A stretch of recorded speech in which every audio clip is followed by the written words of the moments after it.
Welcome to Mental Health Monday. My name is Mick Coyle. Coming up on the programme this week, understanding why we are more likely as men to take our lives than women. Do we need to make the conversations more palatable? What is it? Until we understand that, we'll always have this imbalance. That feeling of complete isolation and complete loneliness and feeling that this is the only option to take your own life. I've been there where I've shelved it. I lost my dad to prostate cancer in 21. I split up with my partner all within 3 weeks. If you don't deal with your emotions and if you don't pay respect to your mental health, it will deal with you. and I'll be reminding you how you can make connections with mental health organisations within your community. It's Mental Health Monday. The home of the UK's conversation about mental health. Welcome to Mental Health Monday. Really appreciate your time today. Thank you for checking out the podcast. Thank you for your downloads. And now, quick story. So I mentioned last time we were on the podcast that the general election had been taking up a lot of my time on the old day job with the Turnout podcast. Really big success, focusing on young people, trying to encourage them to vote. Something like 10 million people saw some of the content that we put out ahead of that one, so it was really great fun. But it was quite strange to have a general election in July when, well, I was going to say when it's hot and sunny, when it's not been hot and sunny at all. But there's a little bit of a juxtaposition around the months of that. So I know the general election is not supposed to take place in July, but also Movember is not supposed to take place in July. And yet that is the focus of today's podcast. So if you're listening down the line, this won't matter to you. But if you are listening as and when this comes out and you're thinking, isn't it a bit early to be talking about Movember? Well, the answer is actually no, because this week Movember have been in touch with me about a new report that they've put out, and it's about the worst places in England and Scotland to live if you're a man with the threat of dying prematurely. So they've got this new set of data which looks at the disparities in men's health outcomes, both from a physical health point of view and a mental health point of view, and actually found, probably not surprisingly, that those men living in deprived areas face significantly higher risks of premature deaths. But the stats on it are absolutely shocking. Nearly 2 in 5 male deaths in the UK are premature. Physical and mental health reasons. That's 133,000 lives lost each year for preventable causes. I mean, that's incredible in and of itself. And when you top that up and the damage to the economy and all that kind of stuff, it's something like £9 billion in 2023. It's a huge, huge amount. But it's not just the men who die prematurely. It's the impact it has on their families. It's their quality of life while they're here. And it's physical reasons, and it's also, the focus of today's conversation, mental health reasons as well. The areas where things are worse, Birmingham, Leeds, Blackpool and Glasgow. I'll put a link in the notes where you can find out some more about the survey and the work that Movember are doing around this. Like I say, they've got this data. They don't want to sit on it until November when they start talking about Movember, so they're getting it out. That's why they're appearing on the programme today. Now, two guys who are actually their ambassadors who are going to talk through their story. Matt Johnson. Matt, you'll know him from the telly. He's a very handsome fella. You'll recognise him from 1,000,001 different things. But his mental health story and his mental health journey, he really is quite something. And he's right across the stats and the facts around this one. Also joining us a little bit later on, two guests on the show this week for the price of one, and that price is free. Ugo Monye. Now, you'll recognise him from TV Now, Question of Sport, but also a big rugby union career as well, and a huge advocate for looking after your mental health. He shares some of the things that he's been through. Matt's story, he had a really difficult time when it came to depression, and Ugo will talk about a period of time in his life that he went through where things got really, really difficult. We'll also talk about what it means to be a man, and why men potentially struggle, and why stats like this lay out so clearly that something needs to be done, and that as men, we need to take steps, and also as the partners, girlfriends, wives of men, we need to learn and find ways of engaging men into these conversations. So it's a real wake-up call, this conversation. Matt Johnson and Ugo Monye.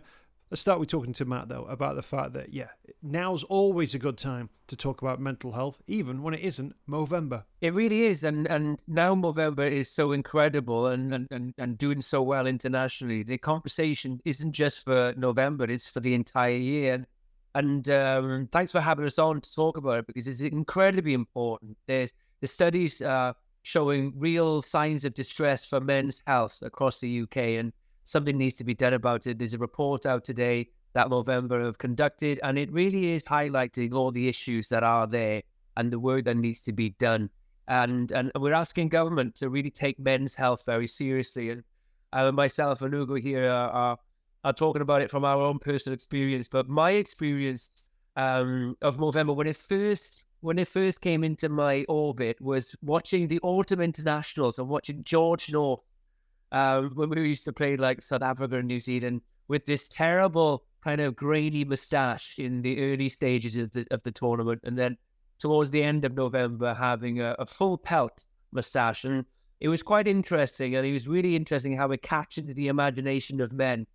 And I think that's really important, because men are very unique. And when we look at men's health and we look at health in general, we have to kind of look at the differences in the sexes, and to have a campaign that really appeals to men in a non-patronizing way is, I believe, the way forward. And I'm incredibly proud now that I'm an ambassador for Movember, because, like I say, during November, it's great. You have a tash. It's all bum fluffy for the first couple of weeks, and then by the end, you can celebrate with a real good old school porno moustache. And at the same time, it signifies that you care about other men. And that's what we need at the moment. The stats are very shocking. 75% of all suicides are men, and it needs to be looked at as a serious matter. And I know it's deemed as serious, but things need to be done. Services need to be better, and we need to look at why men don't necessarily come forward to talk about not just their physical health, their mental health as well. So we want men to feel empowered to come forward to talk about their mental health and their physical health in a safe environment. We want to create these services and provide information for men across the UK and further afield, so they're able to put themselves first and ask for help, and not to feel as if they are in any way vulnerable or weak in any sort of way, because that's the stigma that's attached to it. I've had huge problems with my mental health over the last 15 years. And the worst experience I went through was in 2009, when I attempted suicide, because I was struggling with my mental health so much. I couldn't talk about it, and I felt incredibly alone. I was incredibly isolated, and it nearly killed me. And I understand almost what it feels like for men that are suffering when it comes to not being able to talk about their health, because there's a huge stigma attached to being vulnerable. Vulnerability is deemed to be a weakness, and we want to provide a space, and we want to provide the information, and we want to implore the government to create these spaces with us, so men can feel empowered enough to come forward to put their health first. And I have to say, it's a brilliant thing to be a part of. It's a long overdue, and we're very grateful to be on your airwaves to talk about this today. The stats are stark. 2 in 5 men died prematurely. You've spoken about your own experience there. What's it like to be almost part of those stats? You'd have been in that. You'd have been in that stat, yeah, right? And very easily as well. And I can't necessarily put my finger on it, because I think it would be very responsible of me, but that feeling of complete isolation and complete loneliness, and feeling that this is the only option to take your own life, is something that horrifies me still to the day. And I've done a lot of work with PTSD because of it. I've been basically in recovery from it. And I know men in their millions are going through this day in, day out, not just in the UK, but across the world. And it's horrifying to think that men could be suffering in silence like this all the time. Or for whatever reason, it could be so many different things. Obviously, financially at the moment, it's very difficult. And to know that people struggle like this, like I did, and it's just horrifying, which is why we do the work that we do. And I really, and it could be prevented. This is the thing. This is something that I've learned over the last few years, is that depression is preventable, and it can be, if it's situational depression, it can be remedied. You can put things into place with therapy and tools to turn it around. I'm an example of that. Of course, it's extreme versions of depression that you can't necessarily navigate, but there is always an opportunity to turn the boat and the ship around, as it were. And I'm one of the lucky ones, like you say. I could have been in those horrible statistics. And I know there's a very fine line between being on one end of one statistic or the other. So, and it comes down to very simple, small things like starting a conversation, talking to your partner about how you feel, and expressing yourself to a friend or to a colleague, and then to a doctor, or then hopefully to a therapist, and then those small incremental things, and picking up different tools, mental health tools, physical health tools, just getting out and about and being a bit healthier, putting yourself first. All those small things can really build up to great things, much like all the small negative things can really build up to really bad negative things for your mental health. So we here, myself and Ugo, are just trying to encourage men to put themselves and their health first. Absolutely. Let's bring Ugo into the conversation. Ugo, there's a slight irony, you being part of this conversation, and given everything that you've been through and what your family have been through as well, that actually Twickenham, I think, is second on the list of places in the country where actually people live the longest. Literally a ball's throw from where you sort of played your much of your career as well. You faced your own challenges though in that time. Yeah, absolutely. Was speaking earlier, I think elite sport, public-facing jobs, and I actually have kind of dubbed this the Mona Lisa theory in my head. So when people go and see the Mona Lisa, and there's been like theories and thesis, and people have done degrees about it. Is she smiling? Is she smirking? Is she happy? Is she sad? The reality is most people don't care. They go to consume, get a photo, and they leave. And in public-facing jobs, that's often how we are presented. Doesn't matter what's happening. Whether Matt's on telly today, Matt, do your job, look happy, let me consume you, and then we'll move on. Scratch your surface. No one has a clue. But whether you are happy or sad, and I have to go onto the field of play, or Matt has to get on and do his job, we have to present ourselves. Imagine Matt doing a show today. Hi, good morning. Welcome to whatever show it is. I'm actually just not feeling my best today, so bear with me. People are, no, I've turned the telly on to actually have a laugh. Sorry, no, I'm not here to deal with this. So we just have to mask it and hide it and compartmentalize it. And compartmentalizing is a really good quality, but it's also not when it comes to your mental health. It's just not. Because I've been there where I've shelved it. I lost my dad to prostate cancer in 21. I split up with my partner all within 3 weeks, and I was great compartmentalizing it. But if you don't deal with your emotions, and if you don't pay respect to your mental health, it will deal with you. Someone gave me the analogy of like shaking up a fizzy drink, just continuously shaking up, then putting it down, going back to it 20 minutes later, and be like, oh my gosh. At the point where you thought it was okay, you open it up and bam, it explodes, because it will manifest itself at some point in your life unless you deal with it. So, but yeah, interesting that, one of the safest or mental health safest place in the region is Twickenham. That's great, but I know, unfortunately, I don't live far from Twickenham. But the sad thing for me and the disparity is like your social economic status, almost the trend between what you have in your bank account and your mental health, like that shouldn't be a determining factor. But unfortunately, geographically, we just know if you're in a more socially, economically deprived area, you are more likely to suffer from mental health. And you can see the comparisons and some of the trends and the reasons as to why it is, but it shouldn't be that way. It feels like an injustice. So to be a part of Movember, my memories are the same as Matt when it first became part of my awareness. Actually, I played in the Autumn Internationals, and a year later, you're looking at your photos and you're like, that is horrendous. I'm representing my country. Why did I have that on my face? Like some dodgy tash. It feels slightly displaced when you see the photo in like April. But it's amazing. And I think it's such a good illustration of men actually expressing themselves in whatever way they want to. And the louder and the prouder, it's brilliant. and it has such a visible impact, which then leads to a question, why are you doing that? And it's like, oh, well, I'm actually doing this. And what is this about? It's a passive and engaging way to get people to talk about a topic which is often difficult to talk about. See, I'm the opposite. I see people now with muzzies in like March, and I'm going, it's not Movember. What are you doing?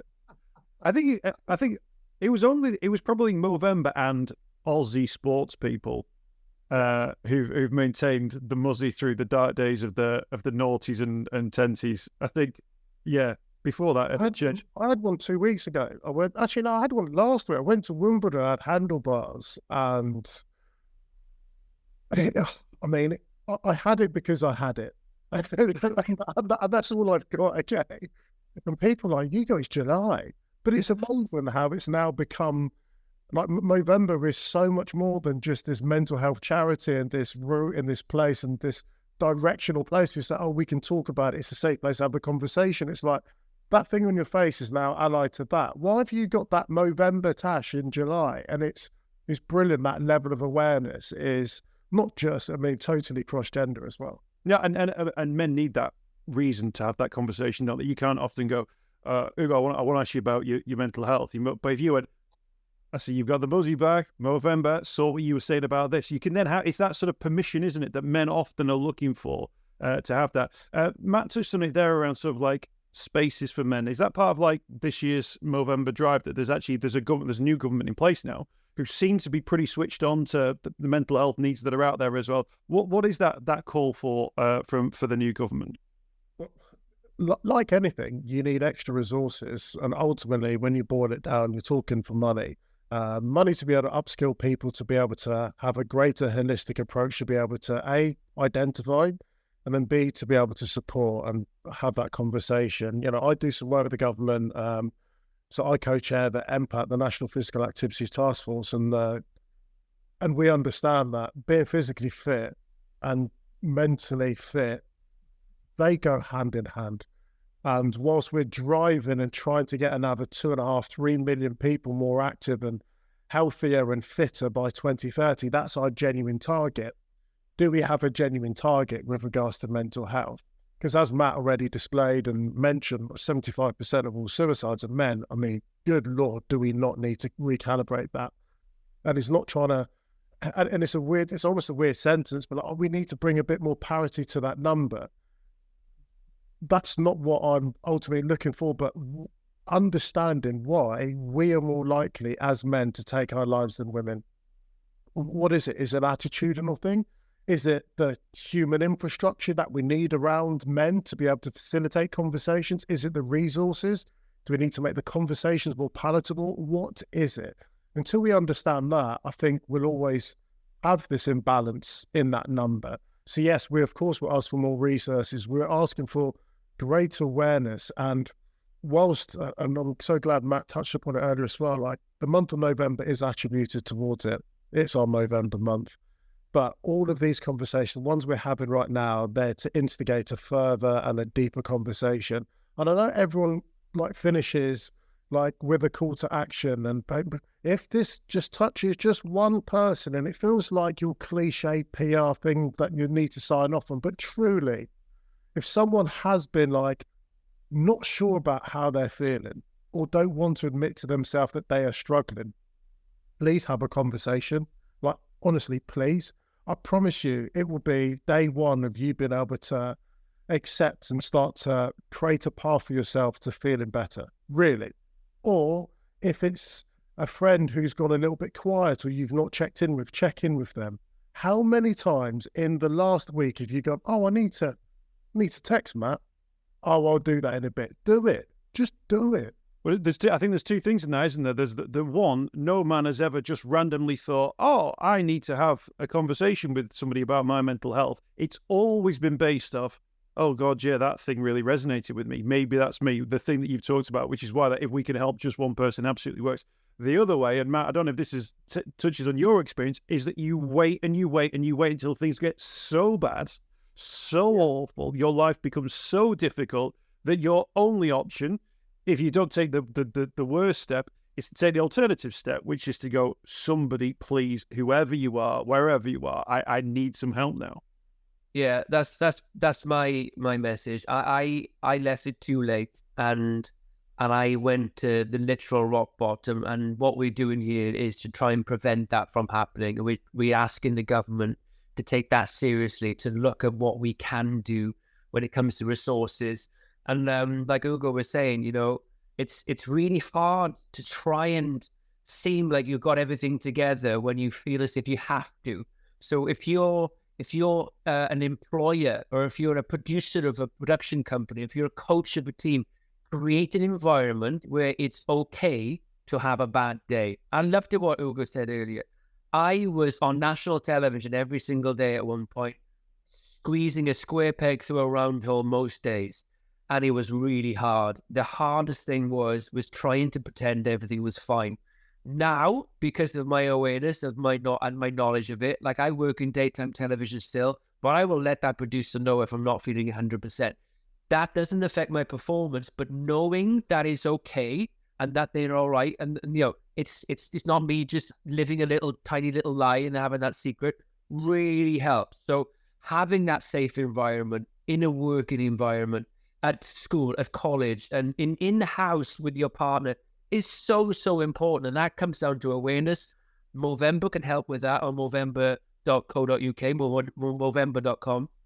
And there's actual resources and tools out there that can create these safe environments. And it's really important to us that that's the case. So, it's really hard to try and do this, but we can try at least to prevent this from happening. We don't want a man letting a physical ailment get too far down the line before they ask to see a GP. We want people to go and see their GPs as soon as they can, as soon as they got a physical problem they think they need to get checked, as well as their mental health. This is what we want. We want men to be empowered to know that it's okay to go and sort out a physical and a mental health problem, because if you get it early, there's a better chance in you turning it around, and there's hope for a happier and healthier life for us all. Absolutely. Mick, can I also add to that? And obviously this conversation is centered around men, but I would love women to also enter into this group chat as well. Like, please be a part of it. Like, hold our hands metaphorically and physically. Like, we all have male colleagues, perhaps a partner, whatever it is, brothers. Check in on them. Like, if you are inspired or triggered by this conversation, please also heighten your senses to being aware of those mental health signs as well. And if you feel like someone is struggling or you need to check up on someone, just I don't know, I'm really inspired by Kevin Sinfield, the England defensive coach, and people know him because of the work he's done around Rob Burrows and MND. He repeatedly says, he gets asked why he does it, and he says, I just want to be a good mate. Like, be a good mate to someone today. Like, just be a good mate. That's the message. That's a great shout. Yeah, for the men. And also, we all need a Nagatha Christie in our lives, don't we? Who's gonna nag us and say, you're not yourself. You need to go and speak to someone. And if that's your wife or your partner knows you better than anyone else. So actually, big up the Nagathas. It's not a nag. It's not a nag. It could really make a difference. But it's got to come with a catchy name or it doesn't catch on. Hence Movember. Gents, absolute pleasure spending some time with you. Really appreciate your time today. Best of luck with the build-up, sort of the prep work that goes in now. You're already both well set. I'll be absolutely honest. Mid-July for Movember already. Are you just going to cheat and just shave off the sideys and then the muscle just appears? That's it. Yeah, we're in pre-season. Pre-season's going well. On the tashes. Really is. Like food and veg now. Good stuff. Thank you both for your time. Really appreciate it. Best of luck with the rest of the campaign as well. And thanks for speaking to us. Thanks, Mick. I hope you've enjoyed this week's podcast. Thanks for checking out Mental Health Monday. My name is Mick Coyle. You can find me on Twitter at Mr. Mick Coyle. You can also find me, Mick Coyle, on Facebook as well. Don't forget, if you want to speak to somebody about your mental health, you can do so. The Samaritans, free to call on 116 123. You can find mental health services where you are. Just look for the Hub of Hope. Type in your postcode. It'll find those mental health services close to you. And for support in a crisis, you can text SHOUT to 85258. That's if you're experiencing a personal crisis, you're unable to cope and need support. Shout to 85258. That's a text line. Do get involved in those services. In an absolute emergency, always remember the number to call is 999. Thanks for downloading the podcast this week. We'll be back next week with more Mental Health Monday.